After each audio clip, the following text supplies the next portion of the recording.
campus graduates, welcome back to the channel. So guys, in this part we are going to start with the next topic related to a subject, that is fundamentals of marketing और theory and practices of marketing. Right, so इससे पहले वाले parts जिसने भी नहीं देखे हैं so please उसको चेकआउट करेंगे.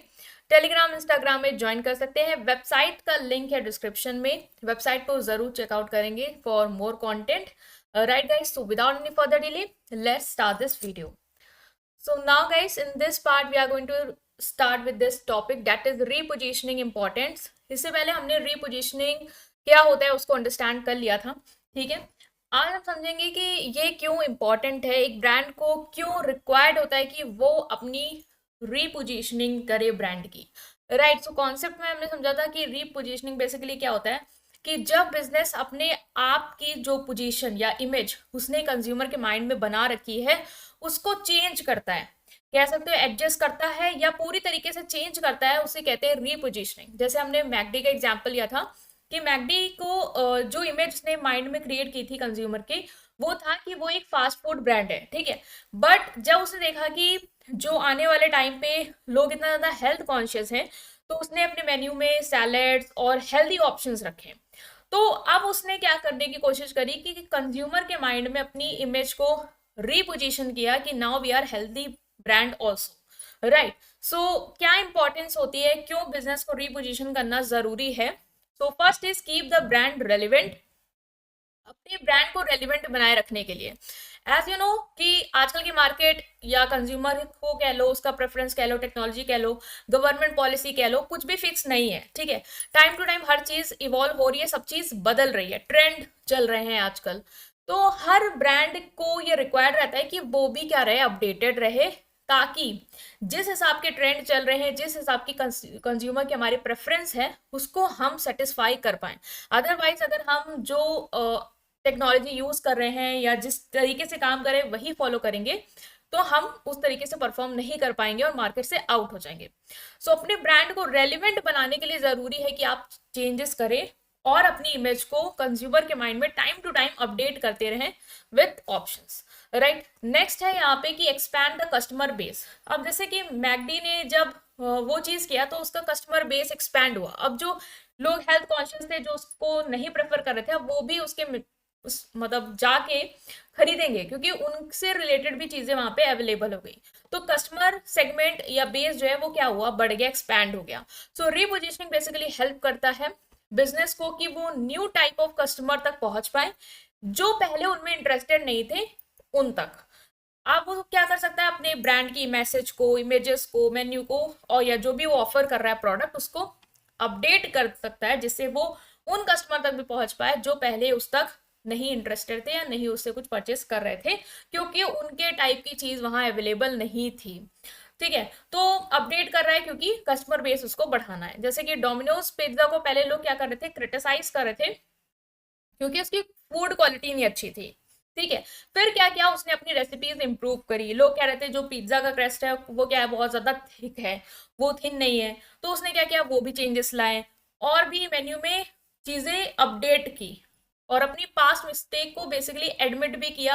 आपने अगर एडवर्टीजमेंट देखा होगा तो चला भी था काफी कि हमारे जो कस्टमर थे उनसे ये रिव्यूज आए, फिर हमने अपना जो वो है वो बदला. ठीक है, थिन क्रस्ट पे हम स्विच करें बिकॉज आजकल के कस्टमर को वही प्रेफरेंस था. सो उसने क्या किया, अपने आप को रीपोजिशन किया ताकि वो अपने कस्टमर का ट्रस्ट गेन कर पाए, जो कस्टमर छोड़ के चले गए उनको वापस ला पाए और ज्यादा कस्टमर तक और पहुंच पाए जो उस टाइप की चीजों में इंटरेस्टेड है. तो कस्टमर के बेस को एक्सपैंड करने में रिपोजिशनिंग हेल्प करता है. Next is improve competitive as. इसमें क्या है कि आपका जो ब्रांड है वो अगर वैसे ही चल रहा है जैसे आप थे, ठीक है, कुछ अपडेट नहीं किया तो आप किक आउट हो जाओगे ऑफ कोर्स मार्केट से क्योंकि कॉम्पिटिटर्स बेस्ट दे रहे हैं. बट अगर आप अपने आप को अपडेट कर रहे हो चेंजिंग इन्वायरमेंट के साथ, चेंजिंग मार्केट के साथ, तो आपको कोई भी बाहर नहीं निकाल सकता. इवन आप स्टैंड आउट कर सकते हो मार्केट में. ठीक है, तो कंपनी की जो रिपोजिशनिंग है वो उसको हेल्प करता है कि वो मार्केट में अपनी पोजीशन को मेंटेन रखे. जैसे कि सैमसंग को पहले जाना जाता था कि वो बजट फ्रेंडली इलेक्ट्रॉनिक्स बनाता है, ठीक है, ऐसी इमेज उसकी बन गई थी। बट सैमसंग ने अपने आप को क्या किया, रीपोजिशन किया। उसने ऐसे स्मार्टफोन भी निकाले जो बहुत ही प्रीमियम है और बहुत ही कॉस्टली है और बहुत प्रीमियम फीचर्स में, मतलब उसके पास वैरायटीज है, आप कम पैसों में भी और ज्यादा से ज्यादा पैसों में भी उसका मॉडल जो है वो खरीद सकते हो। उसके फीचर्स में, उसके टेक्नोलॉजी में काफी इंप्रूवमेंट हुआ है। तो पहले जो लोग इमेज लेके चल रहे थे कि सिर्फ एप्पल ही एक प्रीमियम फोन है, ठीक है, वो अब नहीं रह गई है। सैमसंग भी अपने आप को उस जगह पे स्टैंड आउट करा रहा है। तो सैमसंग अगर यही करता रहता, बजट फ्रेंडली में ही रहता, तो जो प्रीमियम ऑडियंस थी वो कभी उस तक नहीं जाती और कभी उसका फोन परचेज भी नहीं करती, बिकॉज उसको पता है कि वो स्टेटस सिंबल कभी नहीं बन सकता। बट उसने अपनी इमेज को क्या किया, रीपोजिशन किया और उन कस्टमर तक भी पहुंचा जो उसको पहले प्रेफर नहीं करते थे, और मार्केट में कॉम्पिटिट करता रहा। एप्पल ने उसको किक आउट नहीं किया, बल्कि एप्पल को वो बहुत अच्छा कंपटीशन दे रहा है। तो रीपोजिशनिंग आपको इसमें भी हेल्प करती है। Next is corrects negative brand perception. आपका जो ब्रांड परसेप्शन, मान लो कस्टमर के माइंड में कोई नेगेटिव बन गया है, तो अब ब्रांड को क्या करना है कि जो उसकी रेपुटेशन है, जो कस्टमर के माइंड में इतनी खराब बन गई है, लोग उसको क्रिटिसाइज करने लगे, अब उसे इम्प्रूव कर रहा है। जैसे कि मैगी बहुत ही रेलिवेंट एग्जाम्पल है। जब मैगी का क्या हुआ, एक ब्रांड इमेज, पहले तो बहुत अच्छी इमेज बनी, फिर ऐसा आया कि वो अपने मसाले में लीड, ठीक है, वो यूज कर रहे हैं, बहुत ही खराब इमेज बन गई, प्रोडक्ट बैन हो गया मार्केट से, मतलब डंप कर दिया गया कि अब कोई नहीं खरीदेगा इस चीज को। तो उसकी एक इमेज बहुत खराब हो गई। फिर क्या किया मार्केटिंग ने, फिर क्या किया मैगी ने, मार्केटिंग यूज करी और उसने कहा कि मुझे फिर आना है और हम जो भी मिस्टेक हुई है उसको ठीक करेंगे और कस्टमर को दोबारा से ट्रस्ट दिलाएंगे कि आप हमारे प्रोडक्ट को प्रेफर कर सकते हो। अब वो चीज आपको, जिस वजह से आपने हमें मार्केट से आउट किया था, वो चीज हमारे प्रोडक्ट में नहीं रह गई है। तो उसने क्या किया, उसकी नेगेटिव ब्रांड इमेज को इंप्रूव किया। बहुत सारे एड्स आ रहे थे जिसमें मैगी से इमोशनल कनेक्शन दिखाया जा रहा था कस्टमर्स का, कि कितना ज्यादा इमोशनली कनेक्ट थे, अब वो चली गई तो कितना ज्यादा वो लोग उदास हैं। फिर उसने बताया कि नाउ वी आर बैक और हम हेल्दी वर्जन के साथ आए हैं।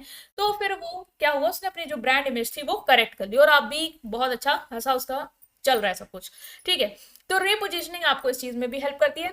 जैसे कि एग्जांपल और ले सकते हैं नोकिया का, कि नोकिया को मार्केट से एक तरीके से उसकी इमेज डाउन हो गई थी, क्योंकि लोग को लग रहा था ये आउटडेटेड टेक्नोलॉजी है।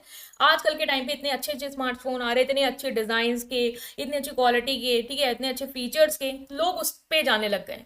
तो नोकिया ने अपनी मार्केट शेयर पूरी तरीके से लॉस्ट कर दिया था। देन क्या किया उसने, अपने आप को फिर से मार्केट में अपनी जो इमेज बन गई थी कि नहीं ये फोन उतना बेटर नहीं है, उसको ठीक किया, नई डिजाइन लॉन्च की, ठीक है, और फोकस किया कि वो कस्टमर को ड्यूरेबिलिटी दे पाए अपने प्रोडक्ट के थ्रू और कस्टमर दोबारा उस पर ट्रस्ट करे, ठीक है। तो नेगेटिव ब्रांड परसेप्शन को भी हटाने में हेल्प करता है। Next and last is boost sales and growth, ठीक है।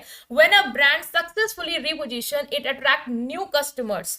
जब ब्रांड अपने आप को सक्सेसफुली रीपोजिशन कर लेता है, ऑफ कोर्स वो नए कस्टमर्स को अट्रैक्ट करता है। जब नए कस्टमर्स आएंगे उसके पास, मार्केट बेस बढ़ेगा, ठीक है। तो बेसिकली क्या हो रही है, सेल्स बढ़ रही है, सेल्स बढ़ रही है तो उसका प्रॉफिट बढ़ रहा है, प्रॉफिट बढ़ रहा है तो वो फर्दर इन्वेस्टमेंट करके एक्सपैंड करेगा, ग्रोथ करेगा, राइट।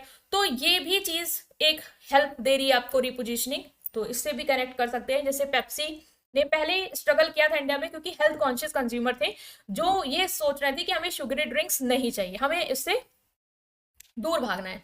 फिर पेप्सी ने क्या किया, उसको समझ में आ गया कि कस्टमर तो भाई हमारी ड्रिंक्स नहीं लेंगे because they are health conscious, ठीक है, और हम उन्हें फोर्स भी नहीं कर सकते। तो उसने अपनी इमेज को ही इंप्रूव कर दिया। उसने Pepsi black, no sugar variant, ठीक है, जीरो शुगर, ऐसे चीजें लॉन्च कर दी जिससे क्या हो, जो हेल्थ कॉन्शियस कस्टमर बेस है वो भी उनके टूवर्ड अट्रैक्ट हो और उनकी सेल्स इंक्रीज हो और वो मार्केट में ग्रोथ कर पाए।